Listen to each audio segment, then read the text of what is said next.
নমস্কার। আরও একটি নতুন ভিডিওয় আপনাদের স্বাগত জানাই। আমি শ্রী বিশ্বজিৎ। আজ আমার আলোচনার বিষয়, যে জন্মকুণ্ডলী আপনার সামনে রয়েছে এই জাতকের চাকরি হবে কি হবে না, ক্লিয়ার কাট প্রেডিকশন করার চেষ্টা করব। তাই আপনি যদি কর্মপ্রার্থী হয়ে থাকেন সেক্ষেত্রে ভিডিওটি কমপ্লিটলি দেখবেন। এবং এটা আমি নিশ্চিতভাবেই বলতে পারি, ভিডিওটি যখন আপনি কমপ্লিট দেখবেন এবং মনোযোগ সহকারে দেখবেন তখন কিন্তু আপনার চাকরি পাওয়ার সম্ভাবনা কতটা রয়েছে সেই বিষয়ে আপনার যথেষ্ট ধারণা তৈরি হয়ে যাবে। তারপরেও যদি কোনো প্রশ্ন বা সংশয় থাকে কমেন্ট বক্সে লিখে জানাতে পারেন, অথবা স্ক্রিনে নাম্বার যাচ্ছে যোগাযোগ করতে পারেন। কমপ্লিটলি অ্যানালাইসিস করার চেষ্টা করব চাকরি পাবে কি পাবে না। নাম্বার ওয়ান, চাকরি যদি পায় সেটা কোন সময়ে পাবে, সরকারি চাকরি হবে নাকি বেসরকারি চাকরি হবে, অর্থাৎ চাকরি সংক্রান্ত ইন ডিটেলস আলোচনা এই ভিডিওটির মাধ্যমে করার চেষ্টা করব। চলে আসছি মূল আলোচনায়। আপনারা দেখতে পাচ্ছেন এই জাতকের date of birth 1/8/1996, time of birth 10:22 AM, birth place Delhi. জাতকের যেটি লগ্ন কুণ্ডলী চলে আসছে আপনারা পরিষ্কার দেখতে পাচ্ছেন, এখানে কন্যা লগ্ন এবং কুম্ভ রাশি, লগ্নে রাহু অবস্থান করে রয়েছে। যখনই আমরা চাকরি এই বিষয়টির বিচার করব তখন সবচেয়ে ইম্পর্টেন্ট যে ভাব সেই ভাবটি হচ্ছে 10th হাউস বা দশম ভাব। তাহলে আমরা সবচেয়ে প্রথমে দশম ভাবের অবস্থানটিকে দেখার চেষ্টা করব। এখানে আপনারা দেখতে পাচ্ছেন দশম ভাবে দুটি গ্রহ রয়েছে, শুক্র এবং মঙ্গল। তাহলে শুক্র এখানে যে দুটি ঘরকে কানেক্ট করছে সেটি হচ্ছে অর্থভাবের মালিক হচ্ছে শুক্র এবং ভাগ্যভাবের মালিক হচ্ছে শুক্র। দ্বিতীয় ভাব থেকে অর্থ সম্পদের বিচার করা হয় এবং নবম ভাব থেকে ভাগ্যের বিচার করা হয়। তাহলে এই দুটি গ্রহ, মাফ করবেন, দুটি ভাবের অধিপতি গ্রহ শুক্র সে দশম ভাবে রয়েছে। নির্দ্বিধায় বলা যায় এই জাতক কর্ম করে প্রচুর অর্থ আর্ন করতে পারবে, এ বিষয়ে কিন্তু কোনো ডাউট নেই। কারণ এখানে একটি রাজযোগ তৈরি হয়ে রয়েছে। যখনই নবমপতি দশমে যায় তখন একে একটা রাজযোগ বলা হয়। তাহলে শুক্র এখানে দশমভাবে রয়েছে, নির্দ্বিধায় বলা যায় কর্মপ্রাপ্তির ক্ষেত্রে ভাগ্যের সহায়তা এই বিষয়টি কিন্তু জাতক 100% পাবে। এই জায়গাটি কিন্তু খুব ইম্পর্টেন্ট, ভালো করে বোঝার চেষ্টা করবেন। প্রচুর মানুষ রয়েছে যারা গলদঘর্ম পরিশ্রম করেও ভাগ্যের সহায়তা পাচ্ছে না, সামান্য একটুর জন্য পিছিয়ে পড়ছে।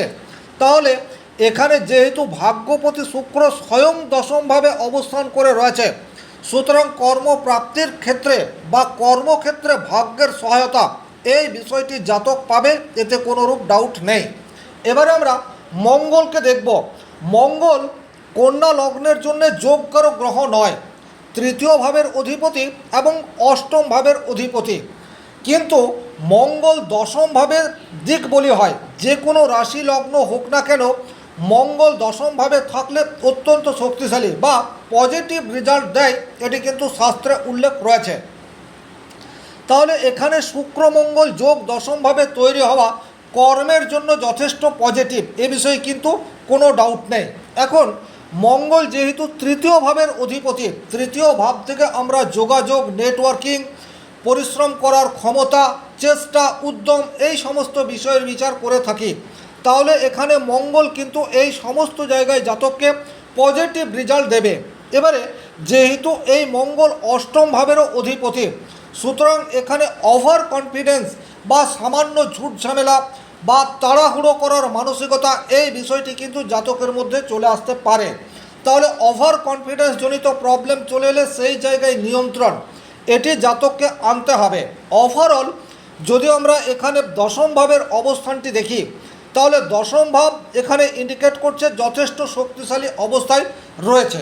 তাহলে কর্মপ্রাপ্তির জন্য এটি যথেষ্ট শুভ, এটা আমরা বলতে পারি। এবারে কর্ম করবে কে? কর্ম করবে লগ্নপতি বুধ, মানে আপনি। তাহলে লগ্নপতি বুধ এখানে দ্বাদশ ভাবের সাথে সম্পর্ক তৈরি করে রয়েছে, এই বিষয়টিকে কিন্তু আপনারা একটু মাথায় রেখে নেবেন। লগ্নে এখানে রাহু চলে এসছে, সুতরাং কিছুটা ফ্রিকেল মাইন্ড এই বিষয়টি কিন্তু অবশ্যই আসবে। তবে মনে করা হয় কন্যা লগ্নে রাহু অবস্থান করলে সেই রাহু পজিটিভ রেজাল্ট দেয়। তাহলে এখানে রাহু খুব একটা নেগেটিভ ইম্প্যাক্ট দেবে না, এই বিষয়টির ইন্ডিকেট রয়েছে। তবে স্বাস্থ্য নিয়ে কিছুটা প্রবলেম অবশ্যই এই জাতকের তৈরি হতে পারে। তার কারণ হচ্ছে লগ্নপতি বুধ সে দ্বাদশ ভাবের সাথে সম্পর্ক তৈরি করে রয়েছে।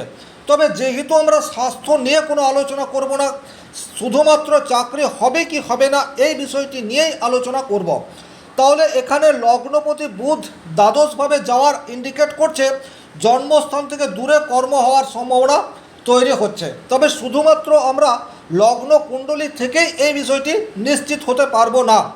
গ্রহগত অবস্থান সেটা একটা বিষয়, কিন্তু কোন গ্রহটা কতটা শক্তিশালী অবস্থায় রয়েছে এটা বোঝার জন্য আমরা অবশ্যই গ্রহের ডিগ্রি এই বিষয়টিকে দেখার চেষ্টা করব। এখানে আপনারা দেখতে পাচ্ছেন লগ্নপতি বুধ সে কিন্তু 5 ডিগ্রিতে অবস্থান করে রয়েছে এবং লগ্ন সেটি কিন্তু আপনারা পরিষ্কার দেখতে পাচ্ছেন 16 ডিগ্রি 13 মিনিটে রয়েছে। এখন লগ্নের কাছাকাছি যে গ্রহটি থাকে সেই গ্রহটিকে ভাগ্য নিয়ন্তা গ্রহ বলা হয়। তাহলে এখানে লগ্নের ডিগ্রি রয়েছে 16 ডিগ্রি এবং তার সামনাসামনি ডিগ্রি রয়েছে রবি অর্থাৎ সূর্যের, তার ডিগ্রি রয়েছে 15 ডিগ্রি। এখন মান যশ খ্যাতি প্রতিপত্তি বা চাকরির জন্য রবির ভূমিকাকে একদম স্বীকার করতেই হবে। অর্থাৎ রবি যদি জন্মকুণ্ডলীতে শুভভাবে থাকে বা রবি যদি ভাগ্য নিয়ন্তা বা ভাগ্যের সহায়ক গ্রহ হয়, সেক্ষেত্রে কিন্তু কর্মপ্রাপ্তির ক্ষেত্রে যথেষ্ট পজিটিভ রেজাল্ট দিয়ে থাকে। তাহলে এখানে আমরা ডিগ্রিকে দেখলেই বুঝতে পারছি যে এখানে রবি ভালো অবস্থাতে রয়েছে। দ্বিতীয়ত 16 ডিগ্রি মানে হচ্ছে তরতাজা যুবক, পরিশ্রম করার ক্ষমতা সেটি যথেষ্ট মাত্রায় থাকবে। তাহলে লগ্ন এখানে অনেকটা শক্তিশালী, এটা আমরা অবশ্যই বলতে পারি। লগ্নে রাহু অবস্থান করলেও লগ্ন কিন্তু শক্তিশালী, এ বিষয়ে কোনো ডাউট নেই। আর লগ্নের ডিগ্রি সেটাও কিন্তু 17 ডিগ্রি আপনারা পরিষ্কার দেখতে পাচ্ছেন। কিন্তু সবচেয়ে ইম্পর্টেন্ট যেটা কর্মপ্রাপ্তির জন্য আমরা দেখব সেই গ্রহটি হচ্ছে শুক্র। কারণ এখানে শুক্র দশম ভাবের মূল প্রভাবক গ্রহ। তাহলে শুক্রকে যদি আপনারা দেখেন তাহলে 1 ডিগ্রি 20 মিনিটে শুক্র মৃগশিরা নক্ষত্রে অর্থাৎ মঙ্গলের নক্ষত্রে রয়েছে। সুতরাং এখানে শুক্র কিছুটা দুর্বল, এটা আমরা নির্দ্বিধায় বলতে পারি। এবারে আমরা যে বিষয়টিকে দেখব কর্মপ্রাপ্তির জন্য বা কর্মের জন্য সেটি হচ্ছে ডিটেন চার্ট বা দশমাংশ কুণ্ডলী। দশমাংশ কুণ্ডলীকে বাদ দিয়ে চাকরির বিচার এটা হওয়া সম্ভবপর নয়। তাহলে দশমাংশ কুণ্ডলীতে আমরা শুক্রের অবস্থানকে সবচেয়ে বেশি গুরুত্ব দেব, কারণ কর্মপ্রাপ্তির জন্য মুখ্য প্রভাবক গ্রহ সে হচ্ছে শুক্র। আমরা এখানে ডিগ্রিগত দিক দিয়ে বুঝতে পারছি শুক্র কিছুটা উইক রয়েছে। এবারে আমরা শুক্রের অবস্থানটিকে দশমাংশ কুণ্ডলীতে দেখব। এটা হচ্ছে জাতকের ডিটেন কুণ্ডলী বা দশমাংশ কুণ্ডলী।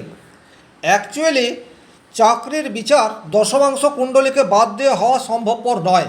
তাহলে আপনারা পরিষ্কার দেখতে পাচ্ছেন এখানে দশমাংশ কুণ্ডলীতে শুক্র সে কিন্তু মিথুন রাশির ঘরেই অবস্থান করে রয়েছে। তাহলে এখানে আমরা বলতেই পারি শুক্র এখানে বর্গোত্তম হয়েছে।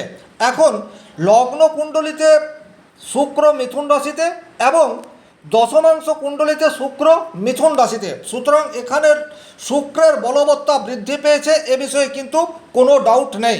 সুতরাং এখানে শুক্রকে আমরা দুর্বল এটা বলতে পারছি না। তাহলে শুক্রের পজিটিভ রেজাল্ট দেওয়ার ক্ষমতা সেটি যথেষ্ট মাত্রায় রয়েছে। দশমাংশ কুণ্ডলীতেও আপনাদেরকে একটা বিষয়কে দেখে নিতে হবে। দশমাংশ কুণ্ডলীতে মঙ্গল সে কিন্তু দ্বাদশ ভাবের সাথে সম্পর্ক তৈরি করে রয়েছে এবং দশমাংশ কুণ্ডলীতে লগ্ন D1-এর লগ্নপতি বুধ সে কিন্তু স্বক্ষেত্রে হয়ে রয়েছে এবং দশমাংশ কুণ্ডলীর দ্বাদশভাবে অবস্থান করে রয়েছে। খুব ভালো করে বিষয়টি বুঝতে হবে।